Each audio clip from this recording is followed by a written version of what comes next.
तो एक तो दुआ हो गई सलाम में, और एक और बात हो गई इसमें कि तुम सलामत रहो, यानी तुम हमारी तरफ से खतरा न समझो, हमारी तरफ से तुम्हारी जान भी सलामत है, तुम्हारा माल भी सलामत है, तुम्हारी माँ बहन बेटी भी सलामत है, बेशक तुम हमसे मुतमईन रहो, अस्सलाम वालेकुम, तुम पर सलामती हो, जान के एतबार से, माल के एतबार से, औलाद के एतबार से, हर एतबार से तुम सलामत हो। उधर से उसने कह दिया वालेकुम अस्सलाम, और मेरी तरफ से भी तुम पर सलामती हो। बेशक सुभान तो अल्लाह बताओ, माशाअल्लाह। इधर से भी वादा हो गया कि हमसे तुम्हारी जान माल सब सलामत, और उधर से भी वादा, तो मोहब्बत पैदा होगी कि नहीं होगी बोलो? है? तो ये दुआ घर में भी दाखिल हो तो घर में भी कहो, घर में जाओ अपने तो का सलाम वालेकुम, इसका मतलब बेटी है तो बेटी का मतलब है बेटी तुम सलामत रहो, बहू है तो तुम सलामत रहो, बीवी है तो तुम सलामत रहो, बच्चे हैं तो तुम सलामत रहो, घर में भी सलाम करो। लेकिन हम लोग दूसरे से किया जाता है, और घर में अब्बा अम्मा से नहीं किया जाता। पूछो काहे नहीं करते? अरे यार बप्पा से शर्म लागत है यार, मेहरवस काहे नहीं करते, शर्म लागत है यार।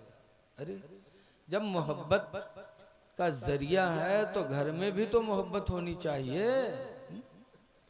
एक साहब ऐसे तकरीर सुनी, और उनके मेहरुआ के बनत नहीं रहा है, हमेशा इसे ठनी रहत रहे। तो जब सुनीन कहीं यार सलाम से मोहब्बत पैदा हुई, तो अब हमो घरे जेबे मेहरुआ सलाम करबे ताकि हमारू के दिल एक हो जाए, झगड़ा खत्म हो जाए। तो बेचारा तकरीर और की सुन के गवा, अब अपने घर के दरवाजे पर ठाड़, कब हूँ सलाम की हिस्स नहीं रहा है तो हिम्मत पड़े ही नहीं कि कसके करी, और उधर यहू है कि झगड़ा खत्म हुई, मोहब्बत पैदा हुई। खड़ा रहा बड़ी देर तक, हिम्मत की हिस्स,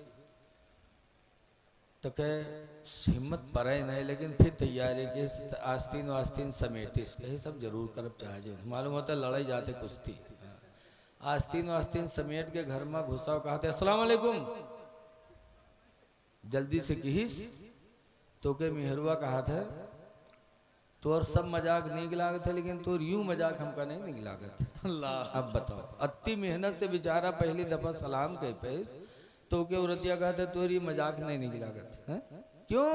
घर में माहौल इस्लामी नहीं है। आज हमारे घरों में माहौल इस्लामी नहीं रह गया।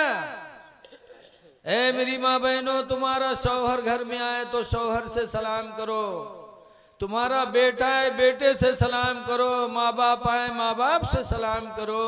सलाम करोगे बच्चे सीखेंगे तो बच्चों की भी आदत पड़ जाएगी सलाम करने की, घर में एक इस्लामी माहौल पैदा हो जाएगा। कामयाब है वो जिसने अपने नफ्स को पाक किया। और याद रखो, जिसका नफ्स पाक होगा वो अल्लाह को भूलेगा नहीं, उसकी नमाज नहीं छूटेगी।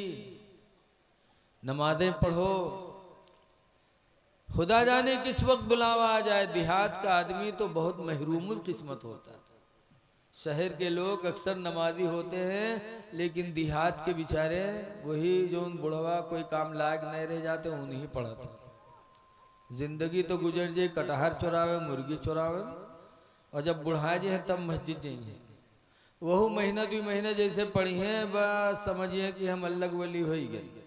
अब वो मस्जिद के इमाम पर मुसीबत बन जाता। जब कोई काम लायक नहीं, 3 बजे उठ जाते, नींद परत नहीं है, पहुंच जाइए मस्जिद में, मौलवी ओ मौलवी, बहुत चर्बी आएगा ही कि आंखें न खुली, बहुत सोत अभी के बिस्तरा गोले वाला है। बताओ, ये बुढ़वा नमाजी नहीं बना था, इमाम के लिए मुसीबत बन जाते।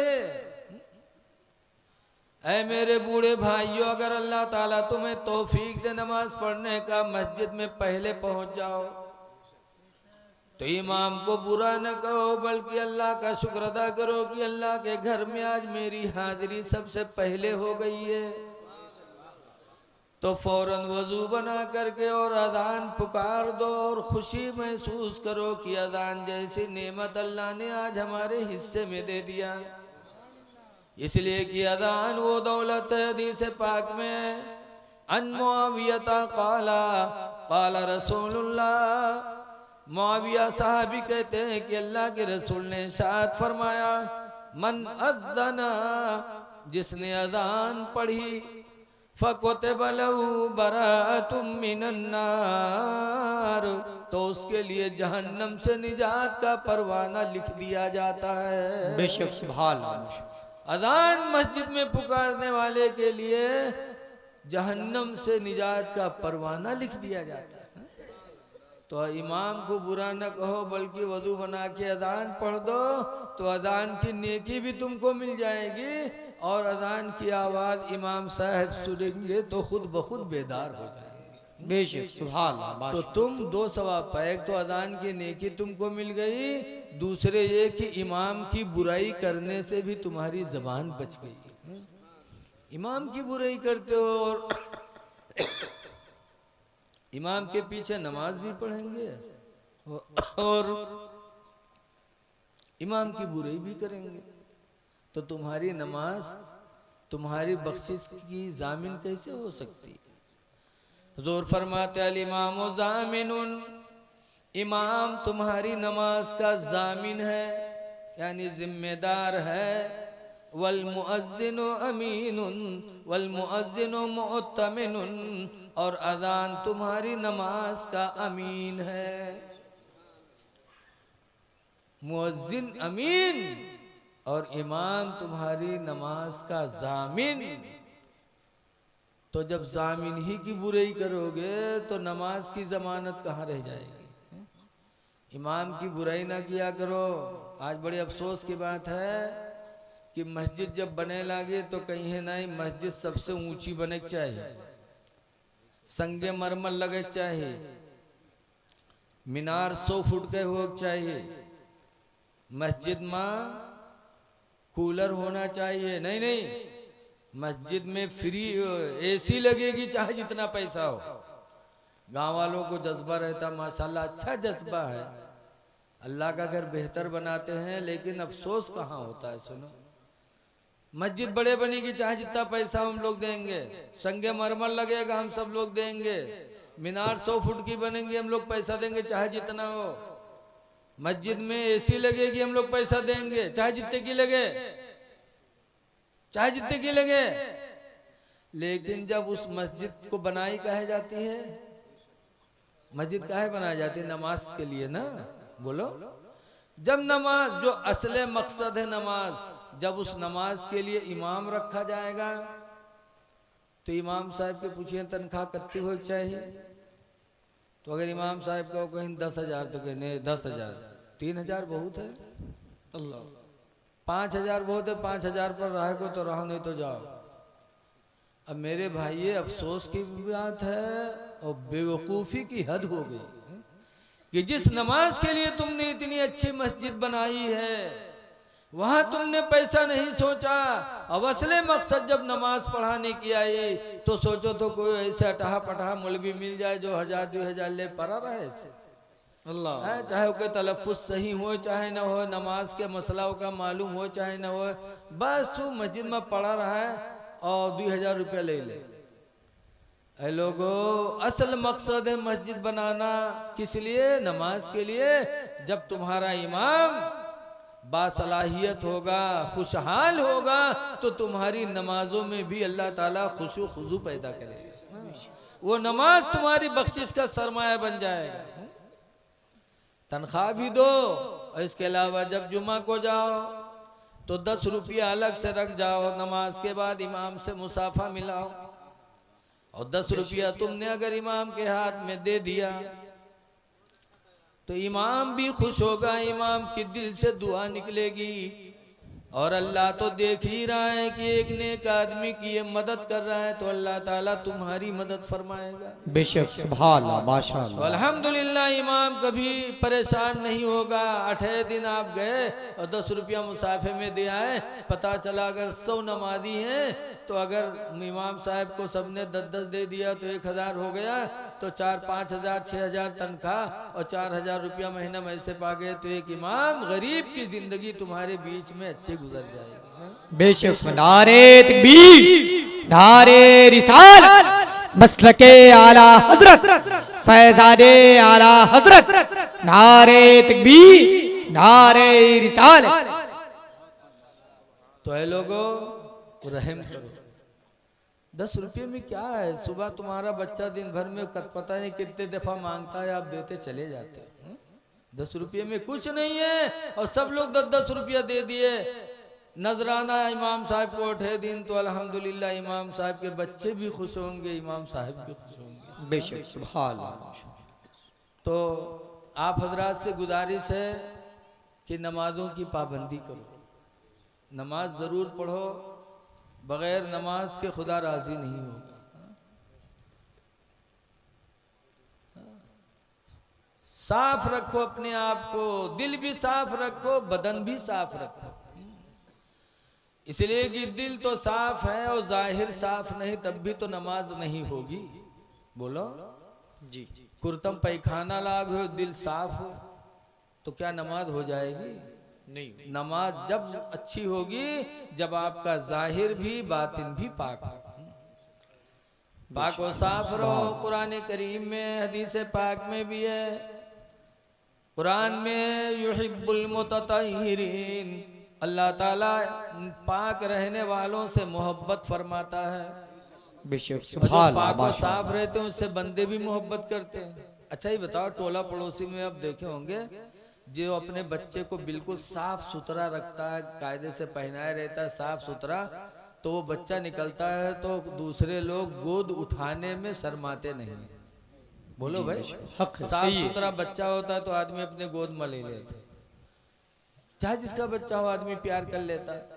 और जिसके नाक बुल्लू बुल्लू गिरत हो, चाहे बड़े घर के लड़का हो, तो उसका कोई गोदी उठाई हाली न उठे। इंसानी फितरत है कि जो साफ सुथरा रहेगा उसी से इंसान मोहब्बत करेगा। बेशक। अब आजकल बहुत से मेहरुए जी हैं मदरसा में, कहीं मौलाना साहब तो नहीं तबीज बनाए दिया, पूछो क्या बात है, कहीं हमरे यहाँ गुडुआ कब्बा के तो हमरे लंग निगाहें नहीं उठत है। अल्लाह। अब बताओ निगाह कैसे उठे? महीना नहात नहीं हो, तो नहाती नहीं, साफ सुथरा नहीं रहती, फिर तुम्हारे शौहर की नजर तुम पर कैसे उठेगी? इंसानी फितरत में दाखिल है साफ सुथरी चीज से मोहब्बत करना। ऐ मेरी माँ बहनों, तुम साफ सुथरा बनी रहो, घर में रहो तो बन संवर के रहो, लेकिन नहीं, कब बनी है संवरी है? जब कहूँ मेलम जाए कोई, या कहूँ बिहाइम जाए कोई, बिहाइम जाई है तो बन संवर के जाई है, तके हुआ कौनों से हंसी मजाक करी है, मुस्कुराए के कहूँ मर्दवा देख लीस, बहुए से लतियावे शुरू करत है कि तू फलनवा से मुस्की काहे मारत रहे रे, तू हुए जा, अब तोर हमार न निपटी। बोलो ऐसा होता है कि नहीं होता है? ऐ मेरी माँ बहनों, बन संवर के मेले में न जाओ, बन संवर के शादी में न जाओ, बल्कि अल्लाह ताला फरमाता 18वां पारा में, ला युब्दीन ज़ीनतहुन्ना, कि कोई औरत हरगिज़ हरगिज़ अपना बनाओ संवार किसी को न दिखाए, इल्ला लिबुलतिहिन्ना, मगर अपने शौहर को। कुरान कहता है कि औरत अपना बनाओ संवार अपने शौहर को दिखाए, शौहर के सामने बन संवर के रहे, ताकि शौहर का दिल खुश हो और शौहर की निगाह किसी दूसरी की माँ बहन पर न उठे, वो गुनाह से भी बचेगा और मियाँ बीवी में मोहब्बत हो के रहेगी।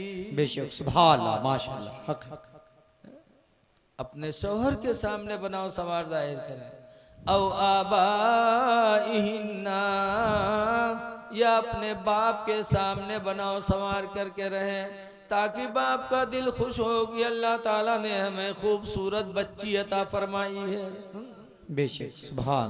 आगे कुरान कहता औ आबाइ बुलतिहिन्ना, या औरतें अपने शौहर के सामने बनाओ संवार करें, ताकि अपने ससुर के सामने, ताकि ससुर भी खुश हो कि अल्लाह ताला ने हमें बहू अच्छी अता फरमाया है। तो ऐ मेरी माँ बहनों, शादी ब्याह में मेला में बन संवर के न जाओ, वही तुम्हारी तिलाक का सबब बनता, घर में नफरत का सबब बनता।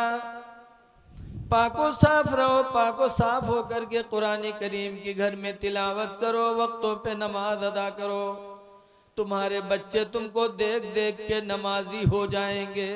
बेशक सुभान अल्लाह माशाअल्लाह। क्यों?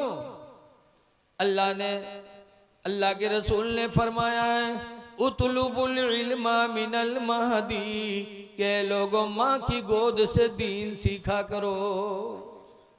माँ की गोद, तो जब माँ कुरान पढ़ेगी तभी तो बच्चे देखकर कुरान पढ़ेंगे। माँ के मुंह से कलमा निकलेगा तो बच्चे भी माँ के मुंह से कलमा सुन सुन करके बच्चे कलमा याद करेंगे। कल की माँ बहनें अपने बच्चों को सीने पे लिटा के दरूद की थप्पियां देती थी कि सो जाओ या मुस्तफा कहते कहते, खुले आँख सल्ले आला कहते कहते। कल की माँ अपने बच्चों को कहते थे कि बेटा सो जाओ मुस्तफ़ा कहते कहते, आँख खुले तो सल्ले अला कहते कहते। नबी के नाम पर सोना है, नबी के नाम पर उठना है। तो बच्चे दीन सीखते थे अपनी माँ की गोद से। और आजकल की माँ न उनका कलिमा याद है न दरूद याद है, तो क्या कहें कि सो जाओ मुस्तफ़ा कहते कहते। बल्कि आज जब माँ की गोद में बच्चा रोता है तो माँ क्या कहती है? हम तो देहाती आदमी सुने थे जहाँ लड़का रोवे लागी माँ महतारी उठाए के बिस्तर पटके तक भदर भदर पीटी, सो जा खनत मनत दुई कौड़ी पायो कौड़ी लेके गंग बहायो गंगा माता बारू दीन, बारू लेके भुजवक दिया भुजवाम का लावा दे, लावा लेके खीर बनाए। अल्लाह जाने कहाँ से याद कर लेते हैं। न कोनो एक किताब हम आज तक पढ़ पावा, न कोनो एक मौलवी कोनो मास्टर निकले, अल्लाह जाने कहाँ से याद कर लेते हैं सब। दरूद नहीं याद है, अत्तहियात नहीं याद है कि अत्तहियात याद कर लें। सूरह फातिहा नहीं याद है कि कम से कम हमारी नमाज हो जाए। अल्लाह जाने बकवास कहाँ से याद कर लेते हैं। और बड़ी देर तक गावा करत है कहीं सो जा खनत मनत दुई कौड़ी पायो कौड़ी लेके गंग बहायो गंगा माता बारो दीन, बारो लेके भुजवक दिया भुजवाम का लावा दे, लावा लेके खीर बनाए। सब घर खाए कानी बिलैया खाए छू तब फूंक छोड़त है। बताओ कितनी झुट्टिन होत है। खीर बनाई तो कानी बिलैया खाए। हम बुढ़ाए के नाच तक कानी बिलैया नहीं देख पावा, अई रोज खीर बनाए बनाए कानी बिलैया खवाओ था। सास ससुर भूखन मरे और खीर कानी बिलैया खाए। तो जब माँ मजहबी होती है तो माँ की गोद से बच्चे को दीन की दौलत मिलती है। ऐ लोगों, जिंदगी को गनीमत जानो, खुदा जाने किस वक्त बुलावा आ जाए। इसलिए मौत की तैयारी कर लो, पाको साफ रहो, नमाज की पाबंदी करो और आपस में मोहब्बत करो। आपस में मोहब्बत करो। एक मौलाना किफायतुल्लाह एक मुरादाबादी गुजरे हैं। बोलो ना भैया, बस हम ख़त्म कर रहे हैं चूँकि हमारा ग्रुप माशाल्लाह कई लोगों पर मुश्तमिल है, उनको पढ़ना है। ये इन हजरात की मोहब्बत है कि इन लोगों ने मुझे इजाज़त दे दी। तो बस मैं अपनी बात को ख़त्म कर रहा हूँ। कहना यह है कि खुदा जाने किस वक्त बुलावा आ जाए। है?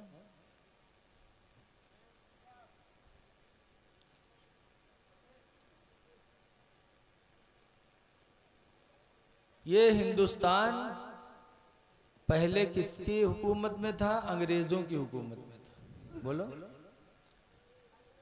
परसों इलाहाबाद गया तो गंगा नदी के ऊपर 2 मंजिला पुल लोहे का अंग्रेजों ने बनवाया था। इतने साल गुजर गए लेकिन अभी तक उस लोहे में मूर्छा नहीं लगा हुआ। बड़ा मजबूत पुल बनवाया था। अंग्रेजों की हुकूमत थी तो अंग्रेज यहाँ के हिंदू मुसलमान पर जुल्म ढाने लगे। तब कुछ मौलाना लोग उठे और उन लोगों ने कहा अंग्रेजों से जिहाद करके इनको हिंदुस्तान से भगाया जाए, ये हिंदू मुसलमान पर जुल्म ढा रहे हैं। तो सबसे पहले किसने फतवा दिया?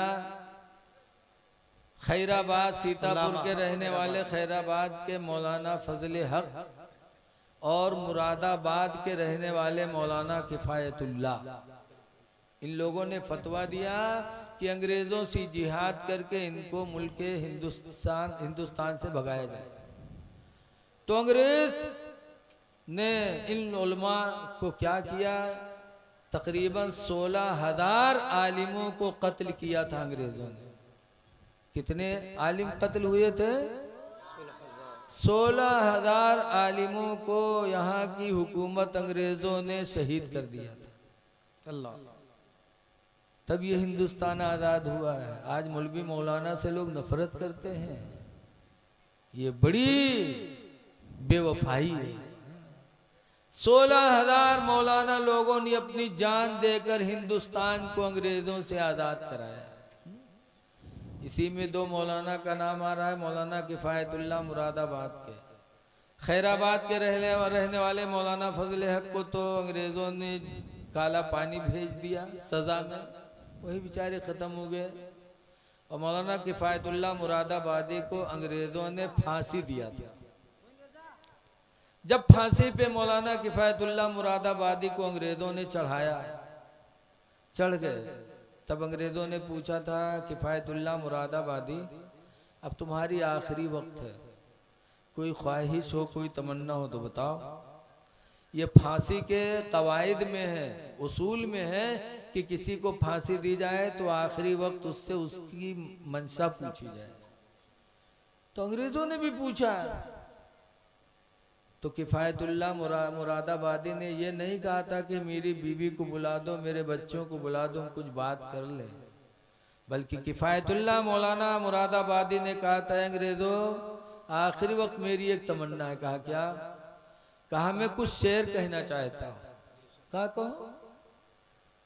तब मौलाना ने कहा था कि कोई गुल बाकी रहेगा ना चमन रह जाएगा। सुभान अल्लाह, माशाअल्लाह। ऐ अंग्रेजों, ये समझ रहे हो कि तुम हमको फांसी दे दोगे तो तुम हमेशा रहोगे, ये हिंदुस्तान चमन हमेशा रहेगा। तुम भी नहीं रहोगे, ये चमन भी चला जाएगा। कोई गुल बाकी रहेगा ना चमन रह जाएगा, और एक रसूलुल्लाह का दीने हसन रह जाएगा। नारे तकबीर, नारे रिसालत। मेरे पैगंबर, मेरे नबी मजहब इस्लाम लेके आए, यही मजहब रह जाएगा, बाकी नए चमन रह जाएगा। नए चमन में जो फूल है ये फूल नहीं रह जाएगा। बेशक सुभान। हम सफीरो बाग में हैं, कोई दम के चहे, हम सफीरो बाग में हैं, कोई दम के चहे, और बुलबुलें उड़ जाएंगी, सुना चमन रह जाएगा। बुलबुलें उड़ जाएंगी, सुना चमन रह जाएगा। इसलिए लोगों, न हम रहेंगे न चमन रहेगा। मौत बरहक है, सबको आनी है, तो इसलिए मरने से पहले मौत की तैयारी कर लो। नमाज पढ़ लो, पाक व साफ रहो, चेहरे पे दाढ़ी सजा लो, बुढ़ापे का इंतजार न करो। हदीस में लिखा है कि जिसके चेहरे पे दाढ़ी होगी उसकी कब्र में रोशनी होगी। दाढ़ी कब्र में रोशनी का सहारा, और दाढ़ी बड़े मौके पर काम आ जाती है। अभी हमारे मौलाना अकबर मिसबाही साहब हैं, जा रहे थे नरसों भिनगा, पटपरगंज में उनकी मोटरसाइकिल से एक लड़की साइकिल से लड़ी और गिर गई। मौलाना साहब आगे गए तो लोगों ने रोका, तो कहा अब आपके चेहरे पे दाढ़ी है, हम लोग तो कुछ नहीं कह पाएंगे, लेकिन कम से कम लड़की को देख लो, चोट लगी हो तो इलाज करा दो। देखा तो चोट नहीं थी, तो लोगों ने कहा अब जाइए। अब दाढ़ी न हो तो पता नहीं क्या हो। अल्लाह, सही हक, सही। आदमी को इस पे रहम आ जाता है। हाँ। और जब दाढ़ी होती है तो आदमी गुनाह से भी बचता है।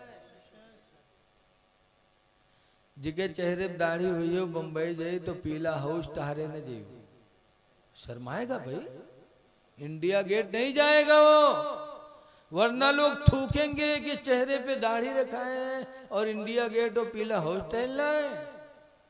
तो दाढ़ी भी तुमको गुनाहों से बचाती है, दुनिया में बचाएगी और आखिरत में कब्र में रोशनी का सहारा होगा।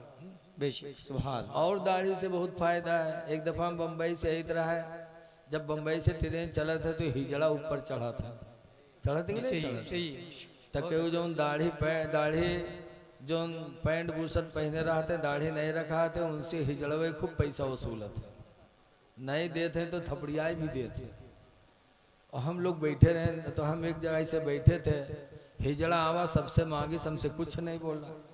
जब मांग के चला गया तो सब कहीं यार मौलाना साहब आपसे नहीं मांगी।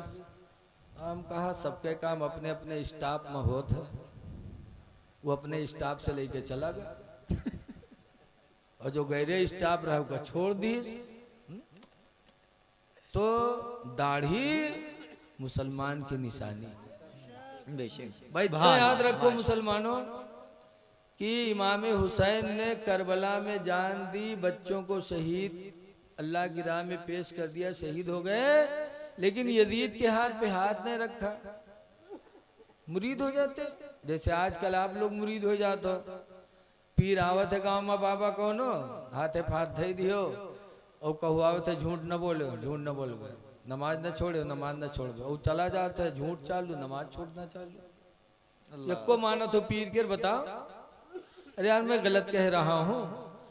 जब मुरीद होते हो तो पीर यही तो वादा कराते हैं कि झूठ नहीं बोलेंगे, नमाज नहीं छोड़ेंगे, और पीर साहब से अलग हुए कि फिर वही पुरानी रवैया चालू। तो इमाम हुसैन भी ऐसे कर लेते, यजीद के हाथ पे हाथ रख देते हो, जब अलग होती तो खत्म। लेकिन इमाम हुसैन ने यजीद के हाथ पे हाथ नहीं दिया, क्यों? नमाज नहीं पढ़ता था, चेहरे पे दाढ़ी नहीं थी, इमाम हुसैन ने उसके हाथ पे हाथ नहीं दिया, मदीना छोड़ दिया।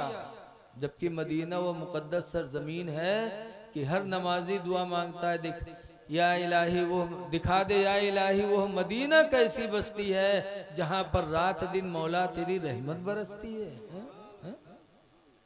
और हुजूर मुफ्ती नानपारा अलैहिर्रहमा कहते थे कि मदीने के राही मदीना पहुंचकर मदीने से आने की कोशिश न करना। माशाअल्लाह सुभान अल्लाह। और इमाम हुसैन मदीने में है लेकिन मदीना छोड़ दिया, मक्का गए, मक्का भी छोड़ दिया, कूफा गए, जान दे दी, लेकिन यजीद के हाथ पे हाथ नहीं दिया। क्यों? पता चला कि इमाम हुसैन के नजदीक नमाज न पढ़ने वाला, दाढ़ी न रखाने वाला सबसे बड़ा मलून है, सबसे बड़ा वो गंदा शख्स है कि इमाम ने इसे के हाथ पे हाथ नहीं दिया, जान दे दिया लेकिन हाथ नहीं दिया। ऐ लोगो या हुसैन कहते हो, कल कयामत में हुसैन को क्या मुंह दिखाओगे? क्या हुसैन राजी होंगे हमसे? तुमसे खुदा की कसम कभी नहीं राजी होंगे। अगर नमाजें हमारी अदा ना हुई, हमने चेहरे पे दाढ़ी ना रखाया, तो इमाम हुसैन हमसे कभी खुश नहीं होंगे। दुनिया भी बर्बाद, आखिरत भी बर्बाद। इसलिए लोगों मरने से पहले दाढ़ी चेहरे पे रखा लो, नमाजें पढ़ो, आपस में मोहब्बत करो। अल्लाह ताला हमको आपको अमल खैर की तौफीक अता फरमाए। अब अगला प्रोग्राम आपके सामने हमारे नाजिम हजरत हाफिज़ कारी आलमगीर साहब पेश करेंगे, लेकिन एक ऐलान सुन लीजिए। चूँकि मदरसा अजीज़ुल उलूम नानपारा जो हुजूर मुफ्ती रजब अली रहमतुल्लाह अलैह का मदरसा है, उसके हम हैं प्रिंसिपल, और प्रिंसिपल की कितनी जिम्मेदारी होती है आप लोग जानते ही। 2 मार्च को हुजूर मुफ्ती नानपारा अलैहिर्रहमा का उर्स है और 34-35 बच्चों की दस्तार बंदी है, और हिंदुस्तान में जो इस वक्त सबसे बड़े मौलाना है, हिंदुस्तान में उनसे बड़ा मौलाना कोई नहीं है इस वक्त, वो हैं मुहद्दिस कबीर हजरत अल्लामा ज़ियाउल मुस्तफ़ा। बेशक वो सुभान तशरीफ ला रहे हैं। अब समझ लो हिंदुस्तान में उनसे बड़ा कोई मौलाना है ये नहीं, और सब जानते हैं वो आ रहे हैं। और 2 दिन हुजूर मुफ्ती नानपारा अलैहि रहमा के नाम का लंगर चलेगा, तो आप लोग आइए, लंगर खाइए और हुजूर मुहद्दिस कबीर के चेहरे की जियारत करिए 2 मार्च को, और तकरीर सुनिए। ऐलान है।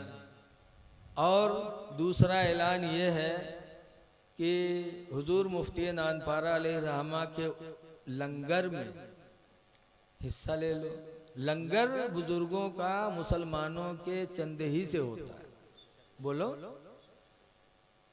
चाहे अजमेर चले जाओ, चाहे गाजी सरकार के वहाँ चले जाओ, बुजुर्गों के यहाँ जो लंगर चलता है मुसलमानों के देन से होता है।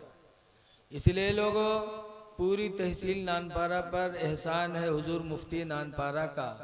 अगर उनका मदरसा न होता तो हम भी कहीं नहीं पढ़ पाते। हमने भी 7 साल वहाँ की रोटी खाई, तो आज आपको हम दीन की बात सुना रहे हैं। जितने लोग हैं शायद सब ने वहाँ पढ़ा हो जी। तो बड़ा एहसान है हुजूर मुफ्ती नानपारा अलैहि रहमा का। तो सोचो ना, जो हो सके जिससे ला करके स्टेज पर पेश कर दो। जज़ाकल्लाह। मौलाना सरार साहब तो कारी सराज साहब बुलाए हो तो बेचारे देंगे, आप लोग भी कुछ दे दो। अगर आपका दिया हुआ कोई एक खुराक खा लेगा।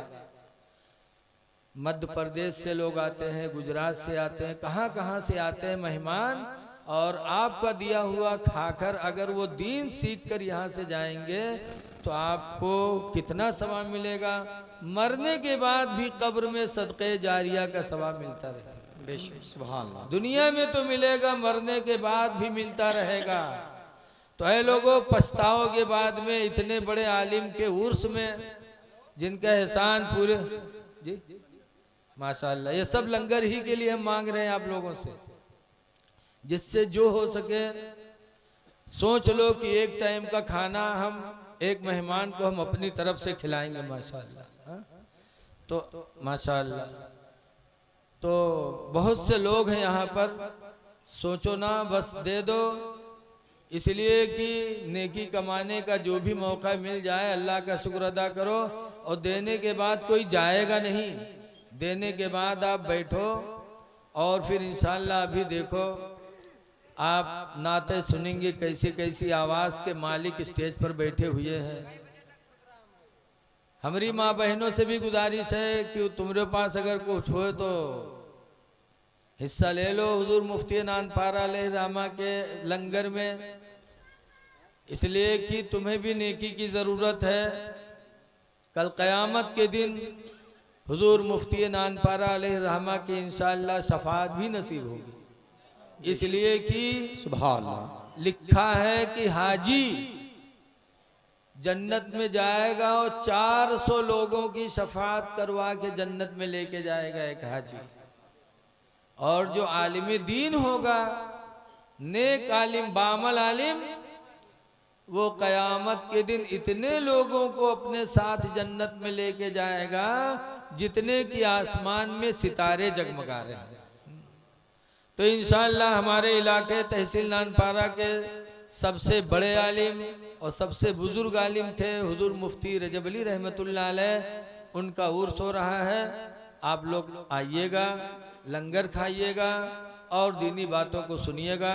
मेरी दिली दुआ है कि जिन लोगों ने जिस तरह से भी इसमें हिस्सा लिया है, अल्लाह ताला उनको दोनों जहान की खुशियाँ नसीब फरमाए और दोनों जहान में अल्लाह उनके